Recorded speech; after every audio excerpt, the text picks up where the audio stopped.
Hello and welcome to Miss Sosa's hair styling tutorials. Today we're going to be talking about how to style hair using a pin curl. We're going to start with our flat pin curls. The first thing that you want to know is you always want to kind of brush the hair back and find out where the natural part of the hair is.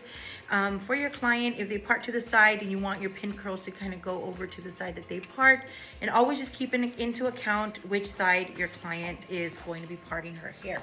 Now, anytime you're going to be setting the hair, you're always going to want to start with nice clean hair. So you want to shampoo your client, start with it wet, and you're going to let it dry naturally using a hooded dryer, or they can sleep with it and just let the hair set. Anytime the hair is going to dry, it's going to reset the pattern of the hair. And so in this particular case, our client is starting off with straight hair, and we're going to reset her pattern into having a little bit more of a curl in it and having some body to it.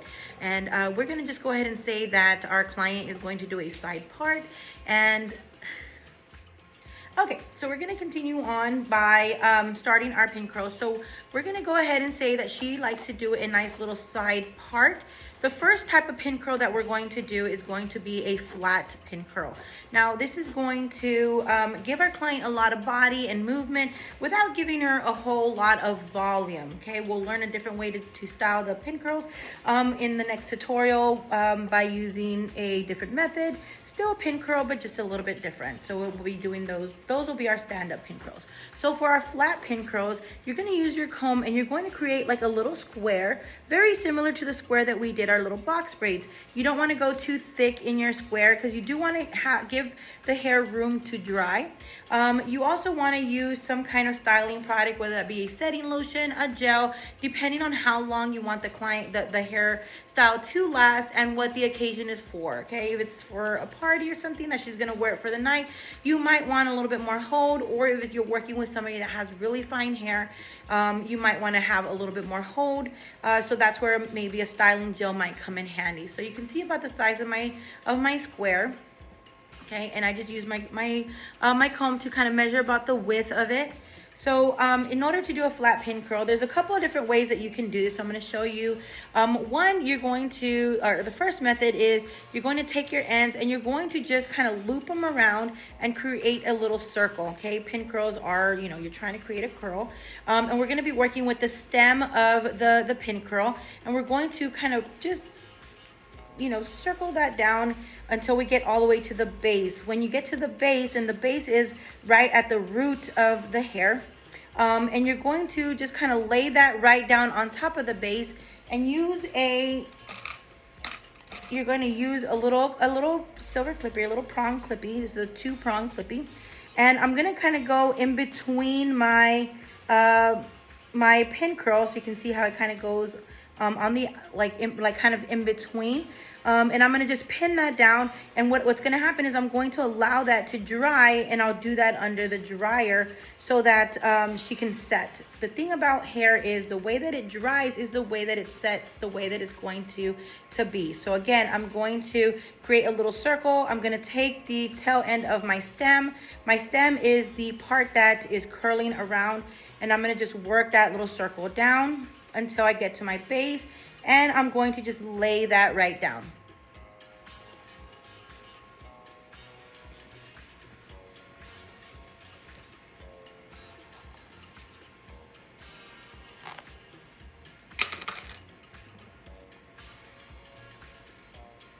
Okay, so, and you can kind of see how even with it still being wet, how it kind of falls out. So with our stand-up pin curl, again, I'm going to remember, you always want to take into account which way the client is directing the hair. They could go all back, they could go half over, they could go down the center.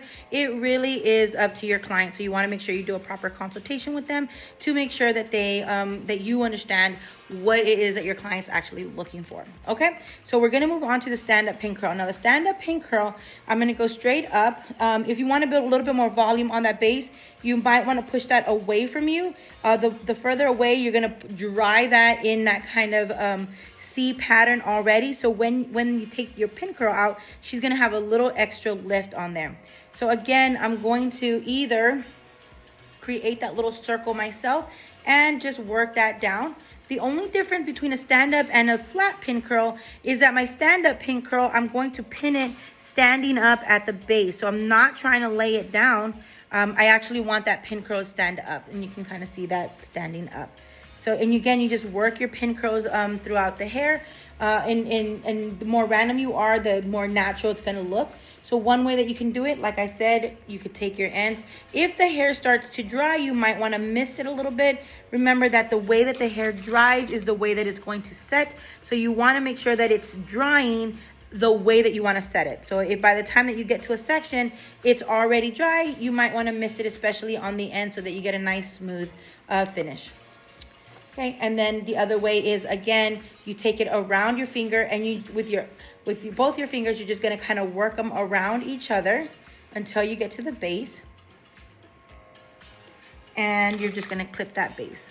So the stem is going to wrap around your fingers in this kind of motion. Some people find that a little bit easier. Some people find wrapping it around in a circular motion a little bit easier. And you're going to work your way down with that. Now, with this particular result, your end result for this particular look is going to be a lot more volume at the base, and then you're still going to have a lot of volume, a lot of body going throughout with that curl that's going to be drying in there. Okay, so these are the two different types of pin curls that you can do, which is your flat pin curl. And again, just to recap that one's going to be laying down closer to the scalp, making sure that you don't have a lot of volume on that root. Same particular motion with the pin curl, creating those circular stems in that stem area here until you lay it down.